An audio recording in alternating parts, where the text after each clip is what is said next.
What I'm about to tell you happened in 1916, but the official records were kept hidden for almost 80 years. When they finally surfaced, they revealed something so terrifying that one man took his own life rather than live with the memory. This is the true account of 8 German soldiers who encountered something in Transylvania that the locals call creeping death. By the end of this story, you understand why only one man survived to tell this tale, and why he wished he hadn't. It was during World War I when a platoon of 8 German soldiers found themselves lost in the mountains of Transylvania, Romania. They had taken a wrong turn somewhere in the darkness, and now enemy territory surrounded them. Exhausted, cold, and running low on supplies, they desperately needed shelter for the night. That's when they stumbled upon an old cemetery on the outskirts of the town of Brasov. What seemed like salvation would become their nightmare. The cemetery was filled with large stone crypts, and their captain, Captain Braun, made a decision that would haunt the only survivor forever. "We'll spend the night in one of these crypts," he whispered. "It'll keep us hidden and warmer than sleeping outside." The soldiers exchanged nervous glances. None of them wanted to sleep among the dead, but they were too tired and afraid of being discovered to argue. They climbed over the 6-foot fence and approached the nearest crypt. As they got closer, the soldier who would later tell this story, Ulrich Meyer, noticed something disturbing. The crypt was decorated with hideous demon statues on all 4 corners, and across the heavy double doors, someone had carved words in Romanian. None of them could read it, so they ignored the warning. If they had understood those words meant, "Do not enter," this story might have ended differently. The doors were locked with a heavy chain, but Lieutenant Klein managed to remove the hinges with his bayonet. As the door creaked open, a warm gust of air rushed out. There was something wrong with that air, something that made their skin crawl, but they were too desperate to turn back now. One by one, they filed into the darkness.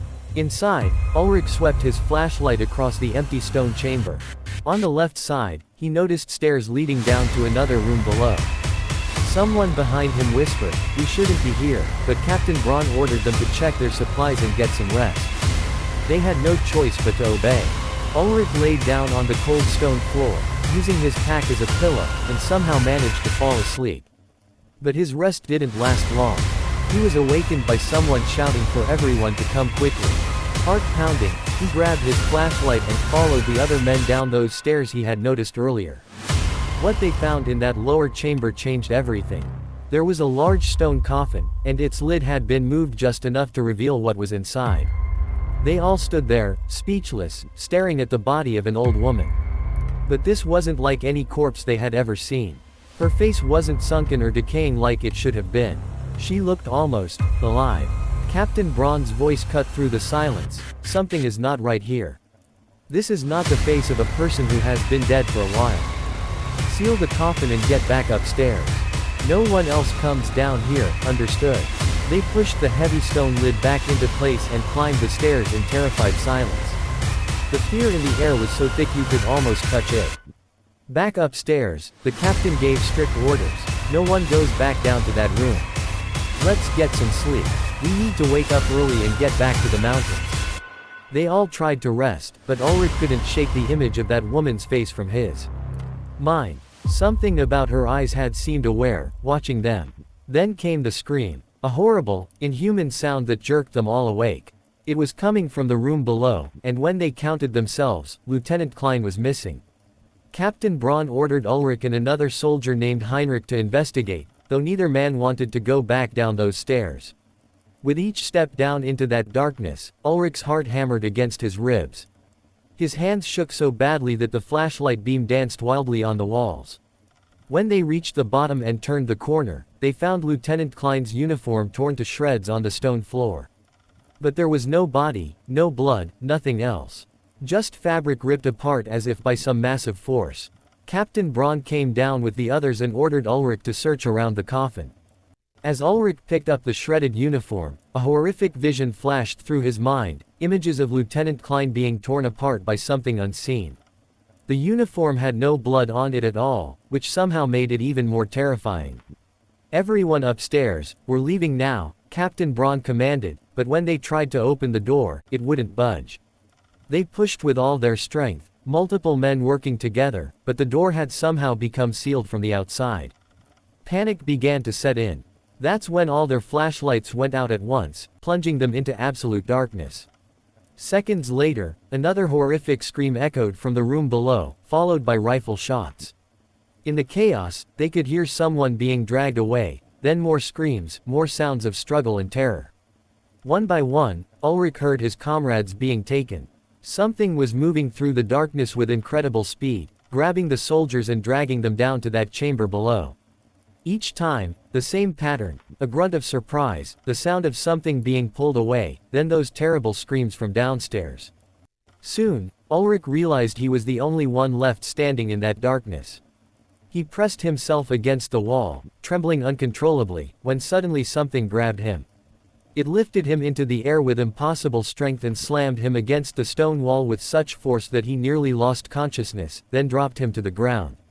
As he lay there, broken and barely conscious, the door to the crypt slowly opened, letting sunlight stream in. Through his blurred vision, he saw her. The woman from the coffin stood in the doorway, looking back at him with a smile so evil it seemed to come from hell itself. In her hands, she held the severed head of Captain Braun. She looked at Ulrich for a long moment with that demonic smile, then simply vanished. When the Romanian army found Ulrich days later, he was barely alive. They questioned him extensively about what had happened to his platoon, and his story was so detailed and consistent that they decided to investigate. Soldiers were sent to the crypt to verify his account. They found exactly what Ulrich had described: shredded uniforms and scattered equipment, but no bodies. The soldiers also confirmed that the words carved on the doors meant, "Do not enter," in Romanian. When they questioned local townspeople, an old woman told them something chilling. She said the crypt had been holding a strigoi, a vampire-like creature from Romanian folklore for over 100 years, and now it had been released. The interviewer asked Ulrich why he thought the creature had spared his life. His answer was simple: "I don't know." When asked what he believed happened to his fellow soldiers, he replied with haunted certainty, "She consumed them." Ulrich Meyer never recovered from that night. The official records show that a few months later, while imprisoned in a Romanian prison camp, he scratched the German words for "creeping death" into his cell wall with his fingernails, then took his own life. He preferred death to living with the memory of what he had witnessed in that crypt. The file containing this account remained classified for nearly 80 years before being made public. On its cover, Romanian officials had written strigoi, and the German translation, schleitender Tod, meaning creeping death. What do you think really happened in that crypt? Was this the product of a traumatized soldier's mind, or did 8 men really encounter something supernatural in the mountains of Transylvania? Share your thoughts in the comments below, and if stories like this send chills down your spine, subscribe for more terrifying true accounts that will make you question what lurks in the darkness. Because sometimes, the most frightening stories are the ones that might actually be true.